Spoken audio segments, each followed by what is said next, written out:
Oh, dark early. I love this time of the morning, when the stars are fading from view, when the midnight blue lightens with the faintest of blushes. I could see few details as I started up the trail, but I could hear choruses of birds serenading the dawn, an insistent robin's voice, and the faint song of a Pacific wren trilling through the trees. The trail to the lake is a wide dirt road, a safe place to walk when you can't see rocks and roots as clearly as in daylight. As I approached the lake, the dawn was approaching too. I stood at the shore, warmly dressed in a sweatshirt and puffy vest, the wind breezy in my face.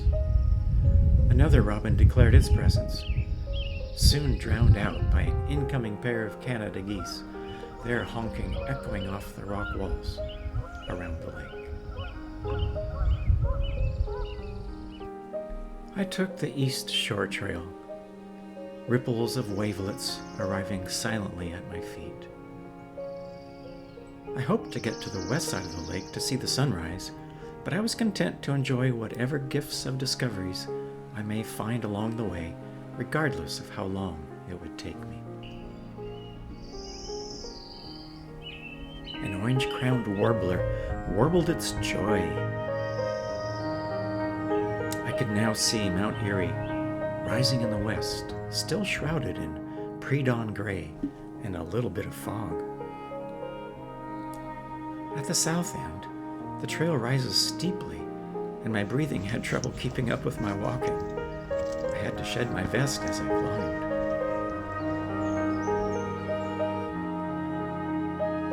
I explored the lilies and other flowers blooming alongside the trail, and admired the size of the cedars and firs growing in this rocky world.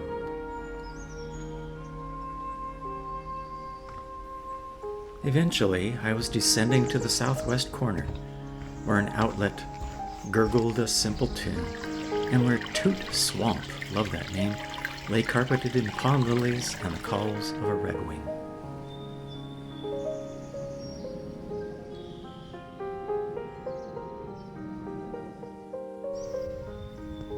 A banana slug moved a quarter inch as I watched along the trail. I was hiking a little faster than that.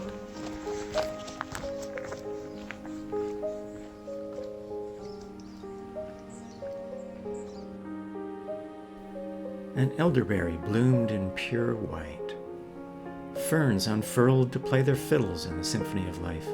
Trees looked like creatures, and calm water reflected the brightening sky.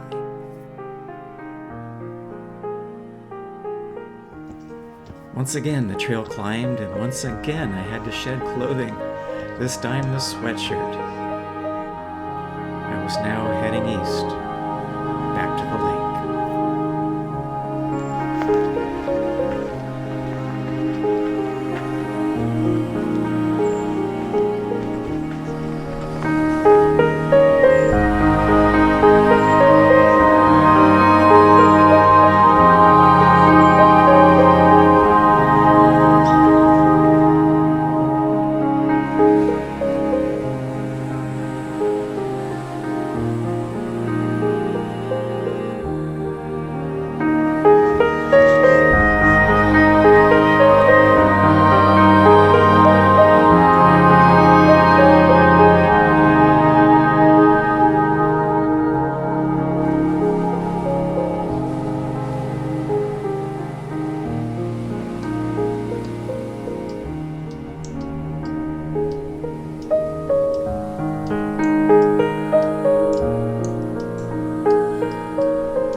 time I visit Whistle Lake.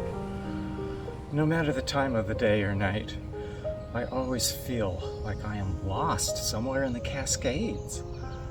Rocky ridges and ledges, forested with ancient sentinels. Around this lovely, lonely lake, as if it's hours away in the mountains, and yet Starbucks or Safeway are just a 10-minute drive or 15-minute bike ride from here in downtown Anacortes. But the city seems to be a world away. As I am soaked in the early morning sweetness at Whistle Lake, right in our backyard, a living treasure. Thank you for joining in with me today on this hike around the lake.